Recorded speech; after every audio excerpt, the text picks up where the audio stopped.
हमेशा याद रहती है, क्योंकि वो आपकी भावनाओं से जुड़ जाती है, आपके लिए यादगार बन जाती है। अब सवाल ये है, क्या आप पढ़ाई को इंटरेस्टिंग बना सकते हैं? अगर नहीं, तो क्या आप पढ़ाई को अपनी भावनाओं से जोड़ सकते हैं? और इसका तरीका अब मैं आपको बताने वाला हूं। सबसे पहले आपको पढ़ाई को अपने इंटरेस्ट से जोड़ना पड़ेगा, क्योंकि जो चीज इंटरेस्टिंग होती है वही याद रहती है। लेकिन आप कहोगे मुझे पढ़ाई में इंटरेस्ट ही नहीं है, इसलिए याद नहीं रहता।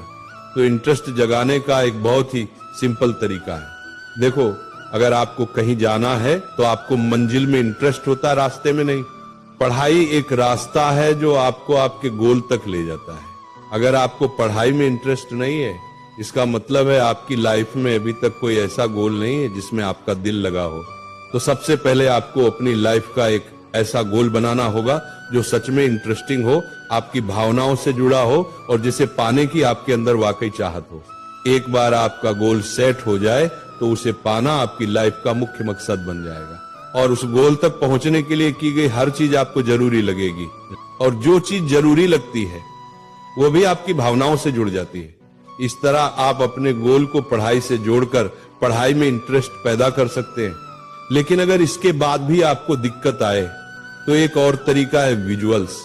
आपने कभी गौर किया है, जो घटना आप अपनी आंखों से देखते हो और जो आपको अच्छी लगती है वह ज्यादा याद रहती है।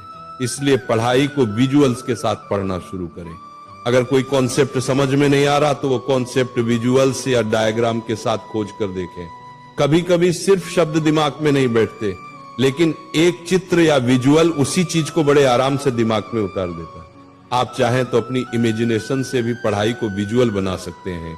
जैसे न्यूटन के सिर पर सेब गिरा, ये लाइन सुनते ही दिमाग में तुरंत तस्वीर बनती है। न्यूटन पेड़ के नीचे बैठे हैं, पेड़ कैसा दिख रहा है, सेब गिरने पर उन्हें कैसा लगा होगा। जिस बच्चे ने भी बचपन में ये पढ़ा वो ये बात कभी नहीं भूलता, क्योंकि उसने इसे केवल पढ़ा नहीं बल्कि इमेजिन किया।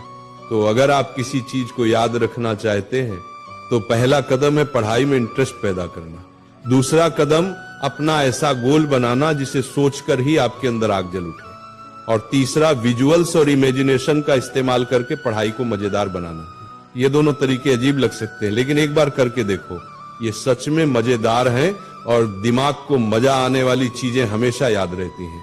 उम्मीद है